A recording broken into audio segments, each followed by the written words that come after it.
देखिए साहब, इस वीडियो में हम आपसे बात करेंगे कि जो आपका UP board examination class 10th और 12th का सिलेबस चेंज हुआ है, जो 30% सिलेबस आपका हटा दिया गया है आपके पूरे सिलेबस से, तो उसमें से जो 70% सिलेबस है जिसे आपको पढ़ना है वो सिलेबस क्या क्या है।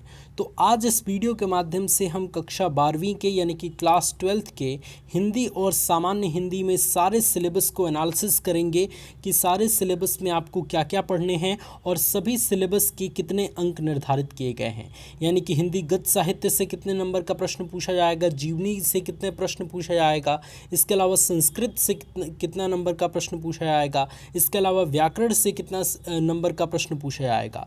तो जो पाठ्यक्रम आपका 70% बचता है, जिसकी तैयारी आपको बोर्ड एग्ज़ाम 2021 के लिए करनी है, तो आपको ये वीडियो लास्ट तक ज़रूर देखनी चाहिए, क्योंकि आज हम हिंदी के कंप्लीट सिलेबस को एनालिसिस करेंगे और आपको बताएंगे कि ये चीज़ें आपको पढ़नी है।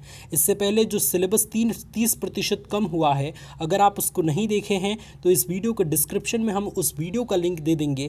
क्लास 10th और 12th दोनों स्टूडेंट्स के लिए हमने बना रखा है कि क्या क्या चीज़ें आपको नहीं पढ़नी है। एक ही वीडियो में हमने पूरे सब्जेक्ट को इंक्लूड कर दिया है, एक 10th के लिए बनाया है और एक 12th के लिए बनाया है। तो उन दोनों वीडियो का लिंक मैं डिस्क्रिप्शन में दे दूँगा। इसके अलावा अगर आप हिंदी के अलावा और भी सब्जेक्ट की वीडियो देखना चाहते हैं तो वीडियो के डिस्क्रिप्शन में आपको सभी सब्जेक्ट की लिंक मिल जाएगी।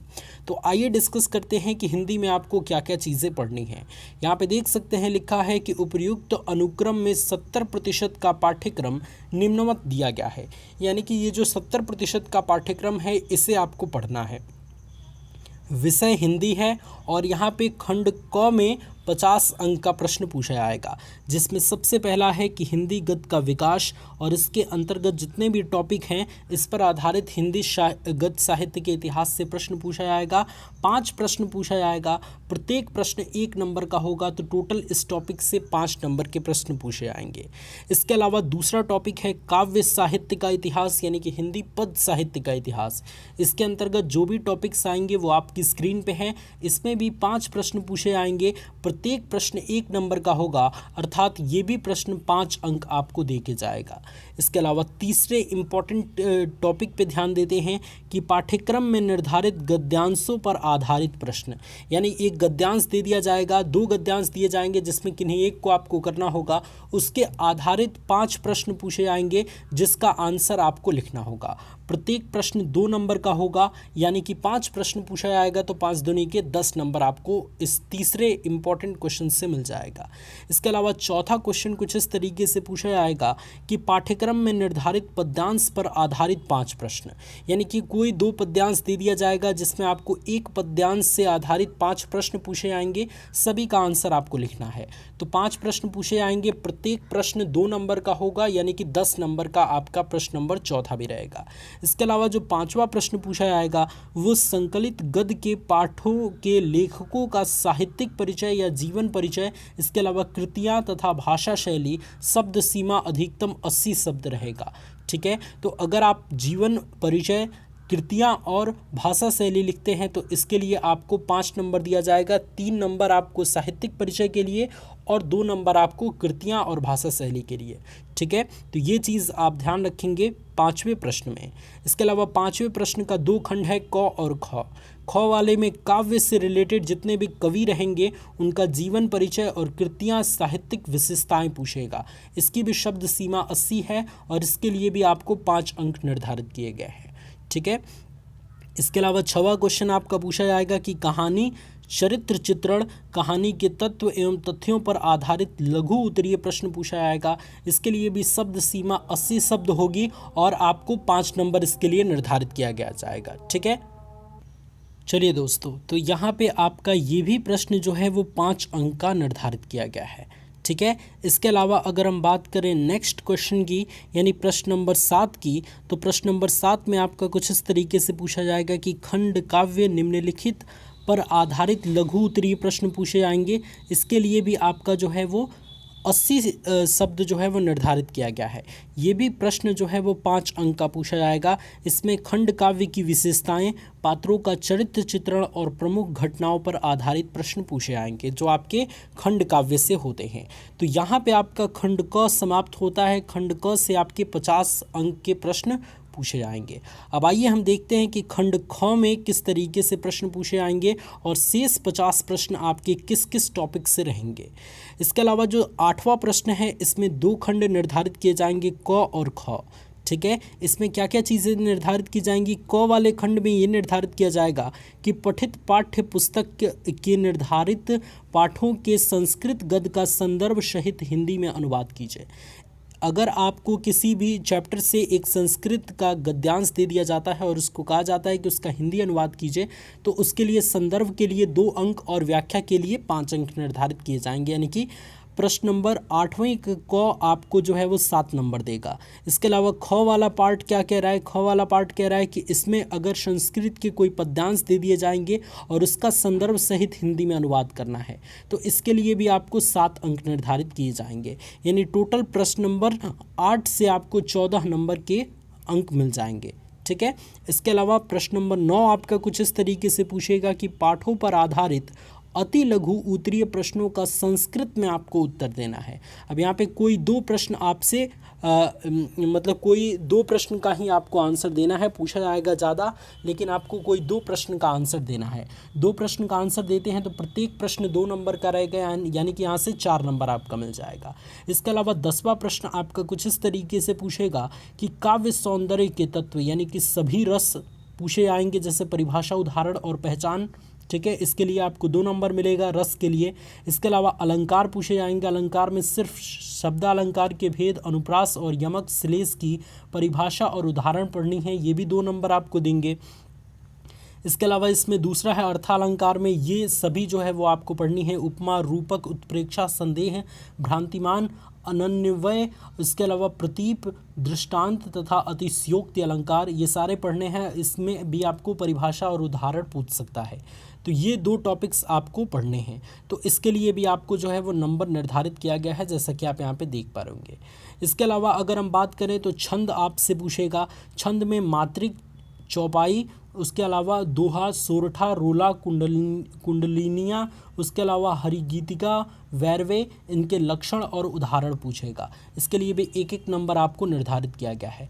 इसके अलावा आपका वर्ण, वृत्तज्या, इसके अलावा संस्कृत की कुछ इंपॉर्टेंट चीज़ें पूछे जाएंगे और लक्षण और उदाहरण आपको बताने हैं। ठीक है, इसके अलावा मुक्तक, मनहर, लक्षण और उदाहरण इसके पूछे जाएंगे। 11वां जो प्रश्न पूछा जाएगा उसमें निबंध यानी कि हिंदी के मौलिक अभिव्यक्ति दिए हुए विषय पर निबंध आपको लिखना है, जिसमें जनसंख्या, पर्यावरण, स्वास्थ्य, शिक्षा आदि जानकारी हेतु इन विषयों पर निबंध पूछे जा सकते हैं। ठीक है, तो इसके लिए निबंध के लिए आपको जो है वो 9 नंबर निर्धारित किए गए हैं, आप हमेशा ध्यान रखेंगे। इसके अलावा संस्कृत में आपके यहाँ पे संधि पूछे जाएंगे, व्यंजन पूछे जाएंगे, विसर्ग पूछे जाएंगे। इसके अलावा शब्द रूप, सर्वनाम, धातु रूप, इसमें ये सारे धातु रूप का आपको याद कर लेना है। इसके अलावा प्रत्यय, तद्वृद्धि, उसके बाद से आपका विभक्ति पहचान आपको करना है। इसके लिए आपके सम्मुख यहाँ पे अंक निर्धारित किए गए हैं कि इस टॉपिक से इतने नंबर के प्रश्न पूछे आएंगे। इसके अलावा लास्ट में आपका 14 नंबर प्रश्न ये पूछा आएगा। 13 नंबर आप देख सकते हैं, इसमें सर्वनाम, प्रत्यय, ये सारी चीज़ें हैं। इसके अलावा 14 नंबर प्रश्न, लास्टवा प्रश्न ये पूछा जाएगा कि हिंदी वाक्यों का संस्कृत में अनुवाद करना है। किन्हीं 2 वाक्यों का आपको करना है। बहुत सारे वाक्य दे दिए जाएंगे, 4-5 दे दिए जाएंगे, जिसमें आपको किन्हीं 2 का करना है। तो प्रत्येक के लिए 2 अंक निर्धारित किए जाएंगे, यानी कि 4 अंक का ये भी आपका 14 नंबर प्रश्न दे दिया जाएगा। तो ये हुआ आपका पेपर का पूरा पैटर्न। अब देखते हैं कि कौन कौन से चैप्टर आपको पढ़ने हैं। तो देखिए गद्य साहित्य में यानी कि गद्य में आपको क्या पढ़ना है, वासुदेव शरण अग्रवाल द्वारा लिखित राष्ट्र का स्वरूप। इसके अलावा डॉक्टर हजारी प्रसाद द्विवेदी द्वारा लिखित अशोक के फूल। ठीक है, पंडित दीनदयाल उपाध्याय द्वारा लिखित सिद्धांत और नीति के संपादित अंश। इसके अलावा प्रोजी सुंदर रेड्डी द्वारा लिखित भाषा और आधुनिकता। सिर्फ आपको यही 4 चैप्टर गद्य में पढ़ने हैं।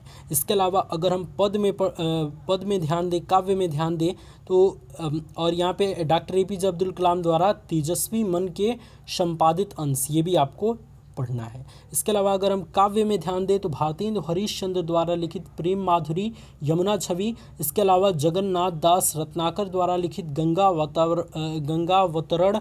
इसके अलावा अयोध्या सिंह उपाध्याय हरिऔध द्वारा लिखित पवन दूतिका, जयशंकर प्रसाद द्वारा लिखित श्रद्धा मन्नू, सूर्यकांत त्रिपाठी द्वारा लिखित यहाँ पे बादल राग। इसके अलावा सुमित्रा नंदन पंत द्वारा लिखित नौका विहार बापू के प्रति, महादेवी वर्मा द्वारा लिखित गीत, रामधारी सिंह दिनकर द्वारा लिखित अभिनव मनुष्य। उसके अलावा सच्चिदानंद हीरानंद वात्स्यायन अगेय द्वारा लिखित मैं आहुति बनकर देखा हिरोशिमा। और इसके अलावा ये सारी चीज़ें आपको पढ़ना है, ठीक है, यहाँ पे आप देख सकते हैं। तो इस तरीके से आपको इतना पद में पढ़ना है, काव्य में पढ़ना है। इसके अलावा अगर हम बात करें कथा साहित्य हेतु निर्धारण पाठ्य वस्तु से तो फणीश्वरनाथ रेणु का पंचलाइट पढ़ना है, अमरकांत का बहादुर पढ़ना है और शिव प्रसाद सिंह का कर्मनाशा की हार पढ़ना है, ठीक है। इसके अलावा अगर हम बात करें यहाँ पे कि जो खंड काव्य पूछा जाएगा वो सभी जिलों के लिए, तो आप अपने ज़िले के हिसाब से यहाँ पे आप देख सकते हैं कि मुक्ति यज्ञ जो आपका खंड काव्य है उसमें आपका ज़िला कानपुर, जौनपुर, मुरादाबाद, फैज़ाबाद, एटा, ललितपुर है। तो अगर आप किसी अन्य ज़िले से हैं, अगर आप देवरिया ज़िले से हैं, फॉर एग्जांपल मैं देवरिया ज़िले से हूं, तो यहाँ पे आप देवरिया ज़िले वाला जो है वो खंड काव्य को चूज़ करेंगे, रश्मि रथी। तो इसके इंपॉर्टेंट क्वेश्चंस को आप तैयार कर लेंगे तो खंड काव्य आपका हो जाएगा। तो यहाँ पे वीडियो को पॉज करके आप खंड काव्य को देख सकते हैं। इसके अलावा संस्कृत दिग्दर्शिका अगर बात किया जाए तो संस्कृत दिग्दर्शिका में आपको क्या पढ़ना है, भोजस्य योदयाम। इसके अलावा संस्कृत भाषा महत्वम। इसके अलावा आत्मज्ञः एवं सर्वज्ञः। इसके अलावा ऋतु वर्णम। इसके अलावा महर्षि दयानंदः। इसके अलावा शुभासी रत्नानि। इसके अलावा महामना मालवीय। इसके अलावा पंचशील सिद्धांतः। इसके अलावा दूत वाक्यम। इसके अलावा परिशिष्ट व्याकरण शब्दरूप और धातुरूप। तो ये संस्कृत दिग्दर्शिका में आपको पढ़ना है। इसके अलावा अगर हम बात कर लें सामान्य हिंदी की, क्योंकि कुछ वर्ग वाले सामान्य हिंदी भी पढ़ते हैं, तो सामान्य हिंदी में जो आपको जो चीज़ें हटाई गई हैं वो आपकी स्क्रीन पे है ये वाली, और यहाँ से आपका शुरू होता है सामान्य हिंदी का पाठ्यक्रम। जो 70% पाठ्यक्रम आपको पढ़ना है वो कुछ इस प्रकार है, जो कि मैंने लगभग आपको हिंदी वाले में ही बता दिया, लेकिन आपको कुछ यहाँ पे अपने अनुसार देख लेना है अगर आपको सामान्य हिंदी पढ़ना है तो, ठीक है। तो यहाँ पे वीडियो को पॉज करके आप देख सकते हैं। इसके अलावा अगर बात करें तो जितने भी प्रश्न पूछे आएंगे उसके अंक यहाँ पे सम्मुख दिए गए हैं। तो अगर आप इसका PDF डाउनलोड करना चाहते हैं, और साथ ही साथ यूपी बोर्ड एग्जामिनेशन 2021 की तैयारी करना चाहते हैं, तो व्हाट्सएप ग्रुप का लिंक मैं वीडियो के डिस्क्रिप्शन में दे दूंगा। वहां से आप हमारे व्हाट्सएप ग्रुप में जुड़ जाइएगा, ताकि जब भी हम लाइव आएंगे हम आपको वहां पे नोटिफिकेशन सबसे पहले प्रोवाइड करा देंगे, वीडियो का लिंक प्रोवाइड करा देंगे। आप वहां से हमारे लाइव सेशन में जुड़ सकेंगे और अपनी तैयारी बेहतर बना सकेंगे। इसके अलावा ये PDF भी आपको वहीं पर मिल जाएगा। अगर आप बात करें जो सामान्य हिंदी है उसमें क्या क्या पढ़ना है, तो गद्य में ये पढ़ना है, काव्य में आपको ये पढ़ना है। इसके अलावा काव्य साहित्य के निर्धारण में आपको ये पढ़ना है, और ये जो चीज़ें हैं खंड काव्य में आपको ये पढ़ना है, ठीक है। तो ये चीज़ आप नोट कर लीजिएगा। ये सारी बातें हमने आपको बता दी। संस्कृत दिग्दर्शिका में आपको ये पढ़ना है। तो यहाँ तक हमने हिंदी के पूरे जो है वो सिलेबस को एनालिसिस किया। अगर आपको ये वीडियो पसंद आया और भी सब्जेक्ट पे आप देखना चाहते हैं तो वीडियो के डिस्क्रिप्शन में आप चेक ज़रूर कर लीजिएगा। जिस सब्जेक्ट की वीडियो अपलोड हो जाएगी वहाँ पे हम लिंक वहाँ पे प्रोवाइड करा देंगे, वरना वहाँ पे लिखा रहेगा कमिंग सून, ठीक है। तो आप इंतज़ार कीजिएगा। मुझे उम्मीद है कि आपको ये वीडियो पसंद आया होगा। अगर आपको वीडियो पसंद आया, हमारी मेहनत अच्छी लगी, तो इस वीडियो को लाइक कीजिए और अपने दोस्तों तक शेयर कीजिएगा। इस चैनल को सब्सक्राइब कर लीजिएगा, ताकि यूपी बोर्ड एग्ज़ाम्स की तैयारी यहाँ पे बहुत अच्छे से हो और आप एग्ज़ाम की अच्छी तैयारी सभी सब्जेक्ट की बिल्कुल फ्री में कर पाएँ। आपका बहुत बहुत धन्यवाद इस वीडियो को देखने के लिए।